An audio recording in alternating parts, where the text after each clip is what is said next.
TDP social మీడియాపై మాజీ మంత్రి అంబటి ఫిర్యాదు చేశారు. జగన్ పై టీడీపీ ట్విట్టర్లో అనుచిత పోస్టులు పెట్టారంటూ గుంటూరు పోలీసులకు ఫిర్యాదు చేశారు అంబటి.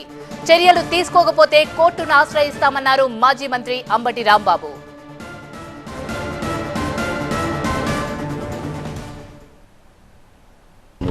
ఈ మార్ఫింగ్ ఫోటో చూడండి, జగన్మోహన్ రెడ్డి గారి మార్ఫింగ్ ఫోటో. ఇది మార్ఫింగ్ చేస్తే తప్పు లేదంట. ఆయన ఎవరో ఆర్జీవి గారు ఏదో మార్ఫింగ్ చేసి ట్విట్టర్లో పెట్టారంట, ఆయన వెంట పడ్డారు. ఈ విధంగా తెలుగుదేశం వాళ్ళు మార్ఫింగ్ చేసి జగన్మోహన్ రెడ్డి గారి మీద ఏ విధమైనటువంటి పోస్టులు పెట్టినా కూడా చట్టం దాన్ని పట్టించుకోదు. కానీ వైసీపీ నాయకులు ఎప్పుడో సంవత్సరం క్రితం పెడితే, ఇది నిన్నగాక మొన్న పెట్టింది, నేను ఎప్పుడో చెప్పింది కాదు, ఇది నిన్నగాక మొన్న పెట్టింది. ఈ పోస్టింగ్ అఫీషియల్గా వైఎస్ఆర్సీ తెలుగుదేశం పార్టీ అఫీషియల్గా ట్వీట్ చేసింది. ఇది దీని మీద మీరు యాక్షన్ తీసుకోరు. What is this? ఎక్కడికి వెళ్తున్నాం మనం?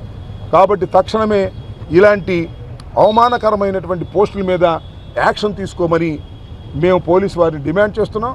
యాక్షన్ తీసుకోకపోతే చట్ట ప్రకారంగా ముందుకు వెళ్తామని కూడా ఈ సందర్భంగా చెప్పదలుచుకున్నాం.